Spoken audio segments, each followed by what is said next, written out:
artificial intelligence is poised to reshape the world of medicine in some really profound ways. You know, this isn't science fiction anymore, it's happening right now, in our clinics. So let's dive in and explore what that really means. Now, everything we're going to cover today comes straight from a huge 2022 review in Nature Medicine. It's by a team led by Pranav Rajparkar and Eric Topol. So we're basically getting our info directly from the leading minds in the field. All right, so here's our game plan. First, we'll look at the incredible progress AI has already made.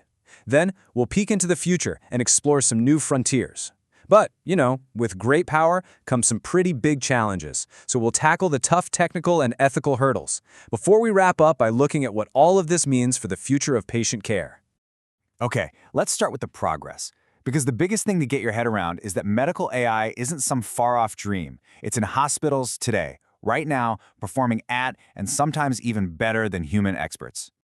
This wheel diagram gives us a perfect overview of the whole situation.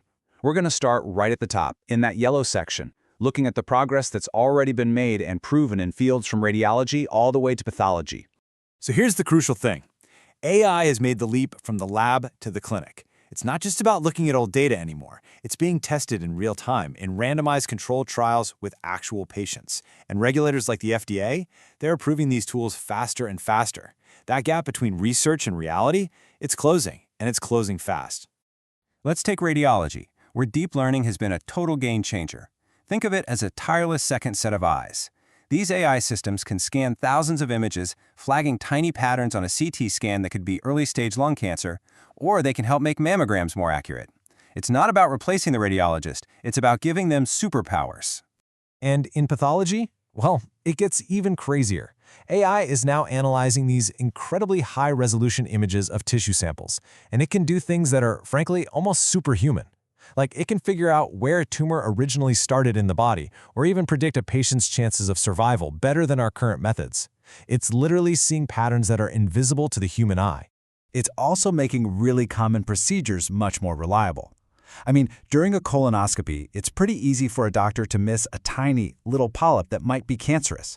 Well, now AI systems are being used in real time to actually highlight these spots for the doctor, making sure nothing dangerous gets overlooked.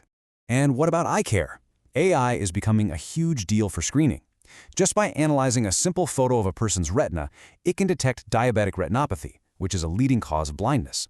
This means someone in a remote area, maybe miles from a specialist, could get a screening that saves their sight. It's making healthcare cheaper and more accessible. So that's what AI can do today. It's already amazing. But where is all this headed? What's next? Let's explore the new frontiers and the incredible potential that's just around the corner.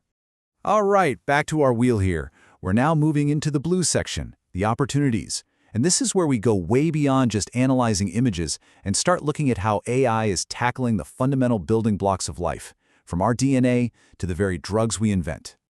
The future of medical AI is so much bigger than just pictures. It's about making sense of massive, complex sets of data.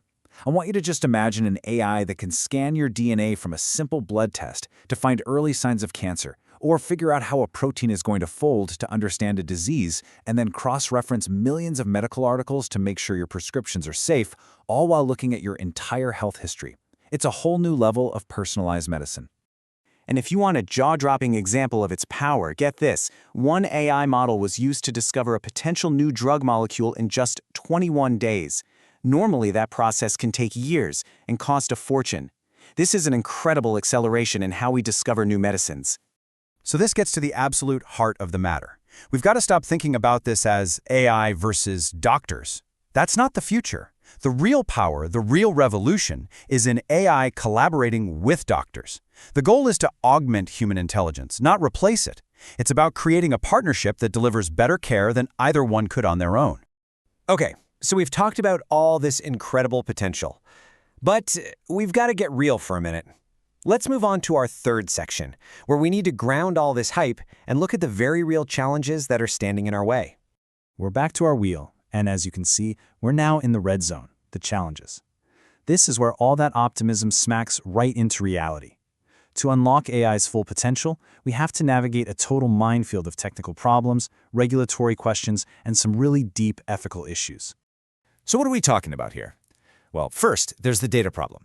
AI is hungry. It needs tons and tons of high-quality, correctly labeled medical data, and that is a huge bottleneck. Second, an AI trained on data from one hospital often just doesn't work that well at another hospital, because of different equipment or different patient groups. And third, and this is a big one, trust. How can a doctor bet a patient's life on a recommendation from a black box algorithm that they can't even understand? And that whole trust issue, it's the perfect doorway into what might be the biggest challenges of all, the ethical ones. These are the high-stakes questions that we absolutely have to answer as we move forward.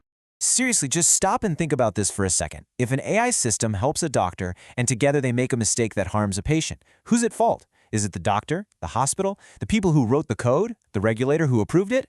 The thing is, right now, we just don't have clear answers. Then there's privacy.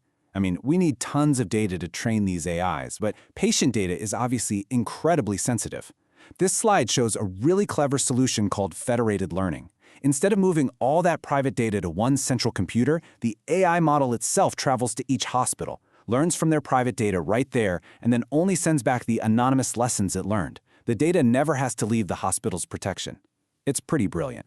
Which brings us to what might be the most critical question of all. We have this unbelievable tool that could make healthcare more accessible for everyone. But what if it doesn't? What if instead of closing the gaps in care, it accidentally makes the health inequalities that already exist even worse? And this isn't just a theory. This actually happened. A real-world algorithm that was used on millions of patients was found to be racially biased. It was less likely to refer black patients to programs for extra care, even when they were just as sick as white patients. And why? Because the AI wasn't trained to predict health needs, it was trained to predict healthcare costs. And because of systemic biases in the system, black patients had historically received less care, so their costs were lower. The AI learned that bias and amplified it. The consequences were devastating. So, where does all this leave us? We've seen the amazing progress, the mind-blowing potential, and the very, very serious challenges. This brings us to our final section. What does this all mean for the future of care? At the end of the day, AI is coming to medicine. There's no stopping it. It holds the promise of a future where healthcare is more accurate, more efficient, and more accessible for every single person. So the great question of our time is no longer if this technology will change medicine, but how we, as scientists, as doctors, as patients, as a society, will choose to guide this revolution.